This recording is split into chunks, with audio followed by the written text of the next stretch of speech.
Welcome, my ninjas. This is the last video of the night. Are you wondering why I'm playing NWO music? Well, because I kind of made like an NWO joke when making the thumbnail for this video. Because the Rams are an LA team and Hogan was Hollywood Hulk Hogan. It was just pretty cool. Or funny at the time. Thumbnail will make you laugh once you see it. But yeah. The final team in this playoffs prediction are two favorites to win the NFC side and possibly the whole thing. The defending champs, the Tampa Bay Bucks, led by none other than the GOAT Tom Brady, and the LA Rams, who invested all their money in this team to get Matt Stafford out of Detroit to be their QB. It's it's wild. It is a really wild matchup. And a really close matchup too. It's going to be about the defenses. But yeah, let's get started. We'll talk about the defending champions, the Tampa Bay Buccaneers. This happened with one of the greatest free agency moves in all and wildest free agency moves in NFL history today. Tom Brady and Belichick were splitting up. Belichick was looking for Brady's replacement, and Brady decided, I'm taking my chance to Florida and become a Tampa Bay Buck. Replaced Jameis Winston, became the team's lead QB, led the most stacked team ever, took them to the Super Bowl, won the Super Bowl against the Chiefs, and Brady became the oldest winning QB in the Super Bowl and just won his seventh ring. It was impressive. But they are against an LA team that Sean McVay is going all out for with extremely high level recruits. But yeah, let's get started. We'll talk about Tampa Bay. Already mentioned their story. QB, Tom Brady, GOAT. I don't even have to explain this like Aaron Rodgers. He's a GOAT. I'm tired, so yeah, the GOAT. As in the receiving core, when healthy, the Bucks have one of the most dominant receiving cores ever. And together, if they were together.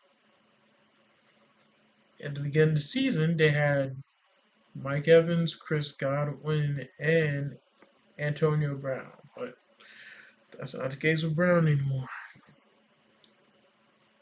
All these receivers are 1,000 yarders if given the opportunity. They are some of the most apex receivers in this league. Mike Evans especially, but Chris Godwin was getting there.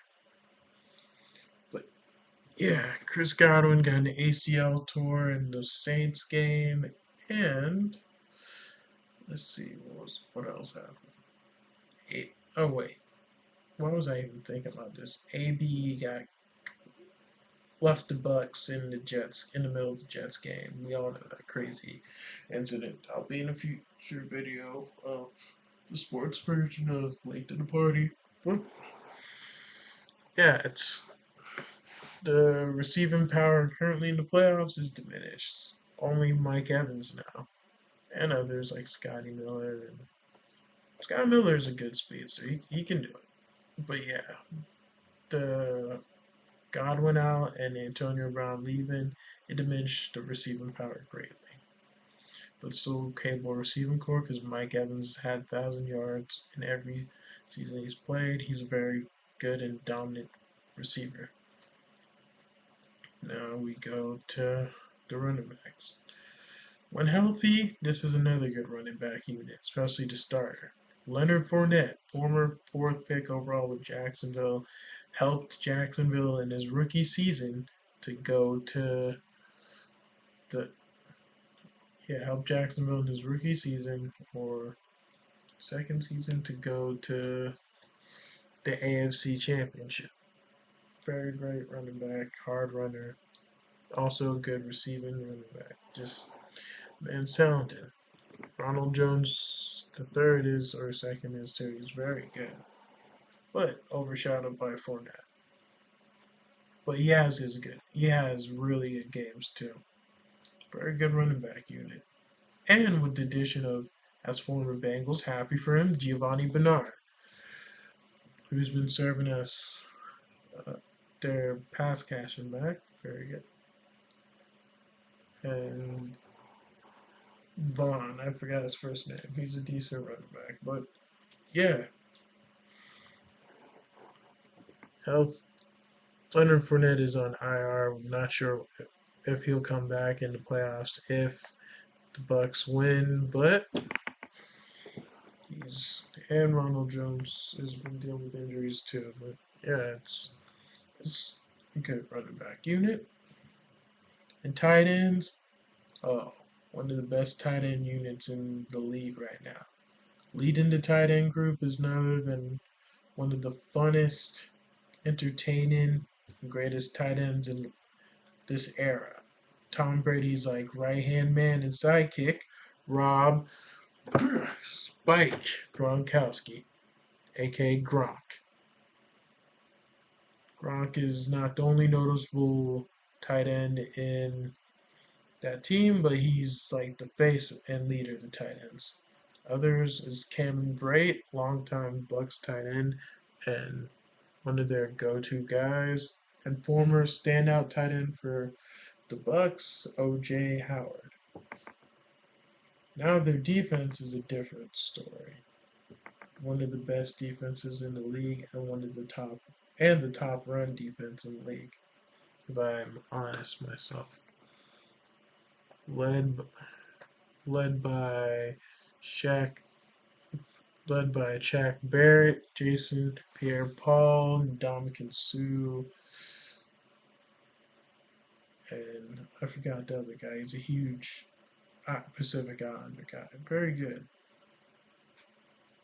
Just a strong wall in the front and the middle. It's really hard to run against the Bucks. And then there's corners and safety units are not bad. Like Howard, one of their corners or safeties happens to be a Lakota grad.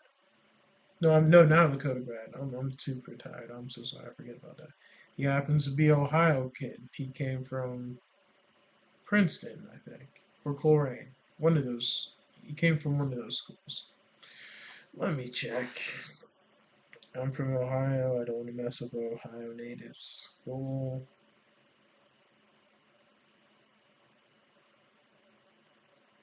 Because Orwinton Woods. He came from one of those schools.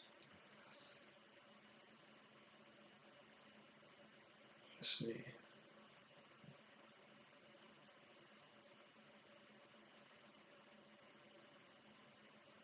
I'm really tired.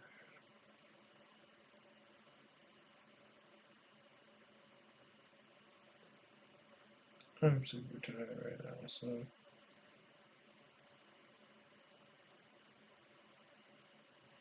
Mike Edwards is from.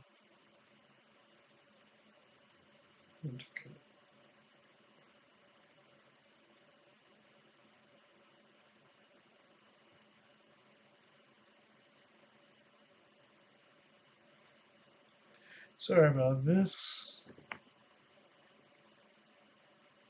Alright, Mike Edwards went to Winton Woods. Okay, he went to Winton Woods. I was completely wrong about Princeton and Coleraine. He went to Winton Woods.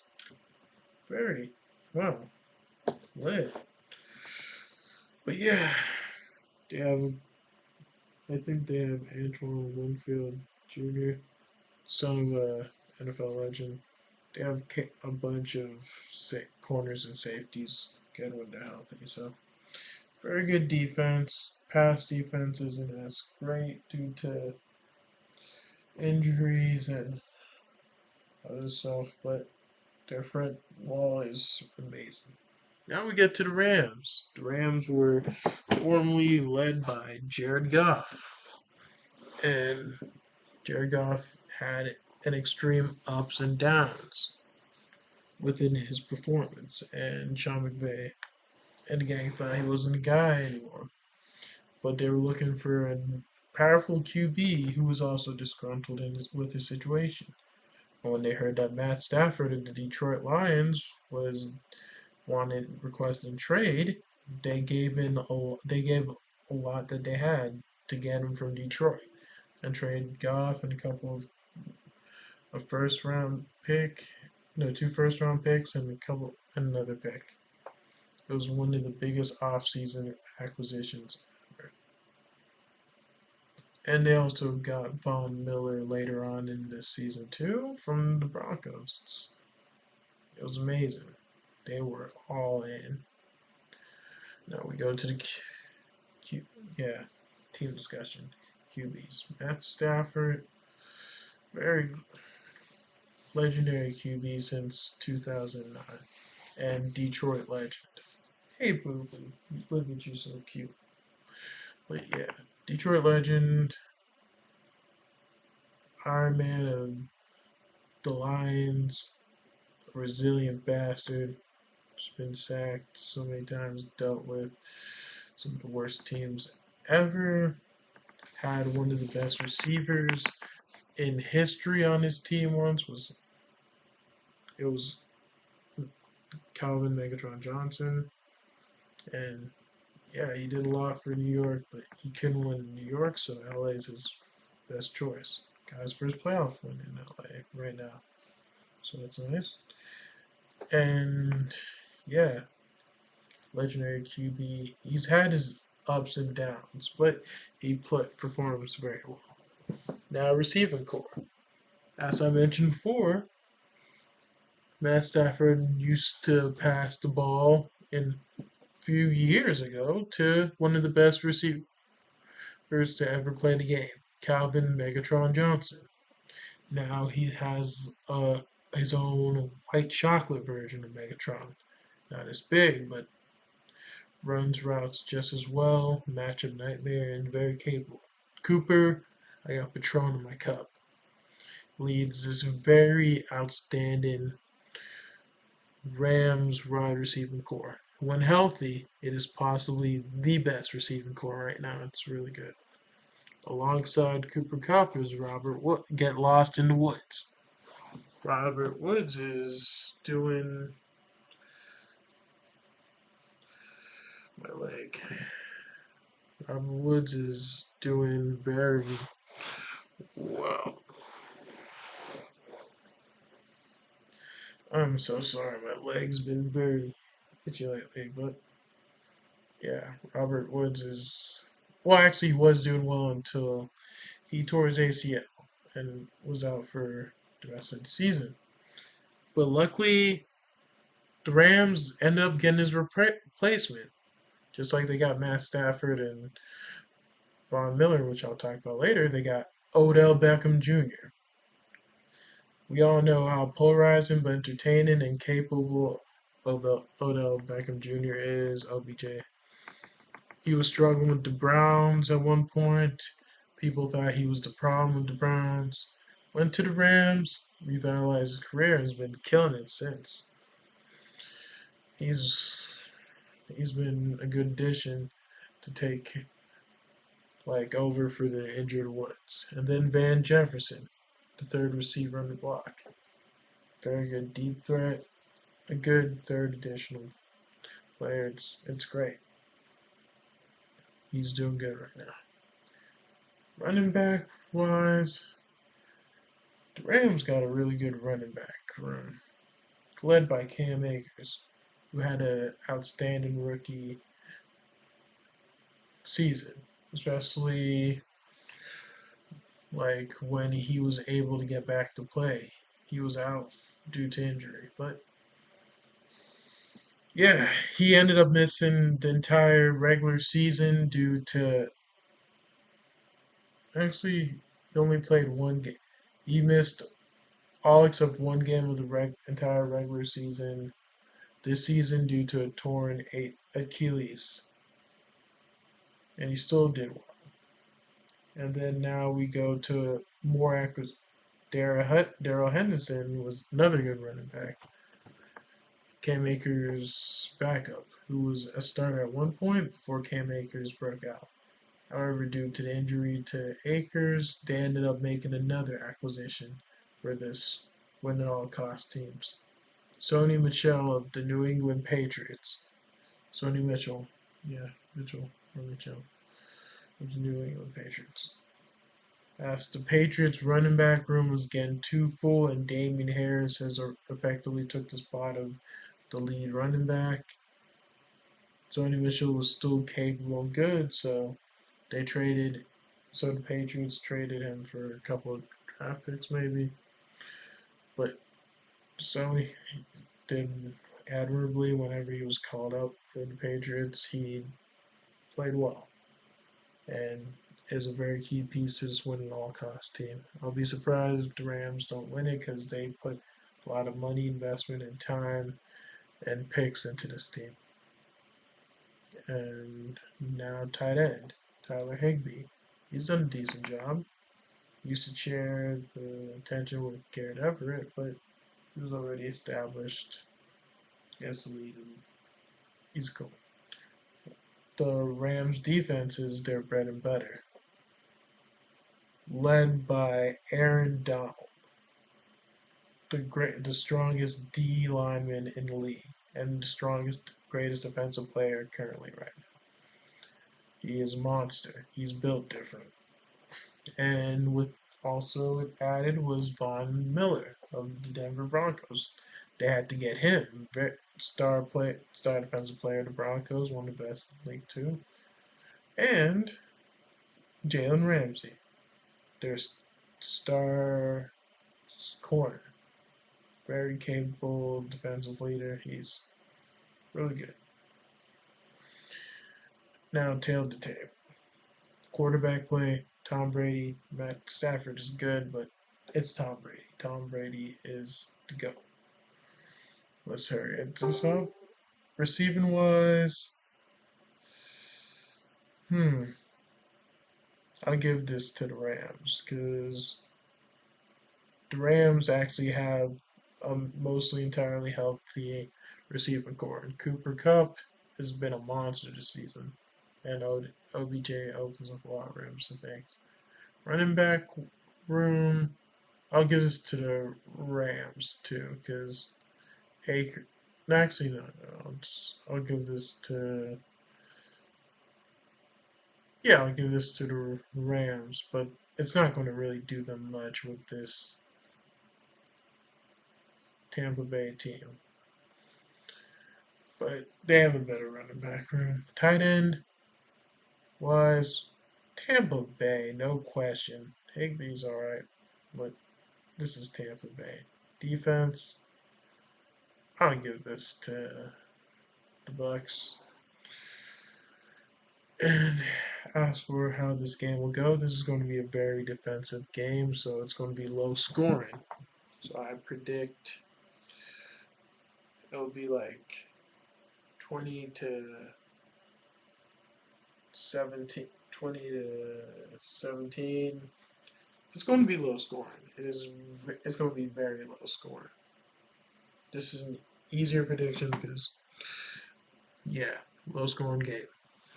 Good defenses playing against each other usually lead to a low scoring game. But I will give this to Bucks. Bucks 27, 28 to 20. Actually, the Rams might surprise them. They can get upset, but you know what? I'll give this to the Rams. 27, 28 to 20. The Rams, my final answer. If I'm wrong, I'm wrong. Anyways, that is all for the playoff predictions this weekend. And I'm going to bed now. I'll post NFC videos tomorrow. Thank you all for enjoying my wonderful return. And just like my dog, I'm going to sleep. See you around and see you whenever I make a next video. Don't know when, but whenever.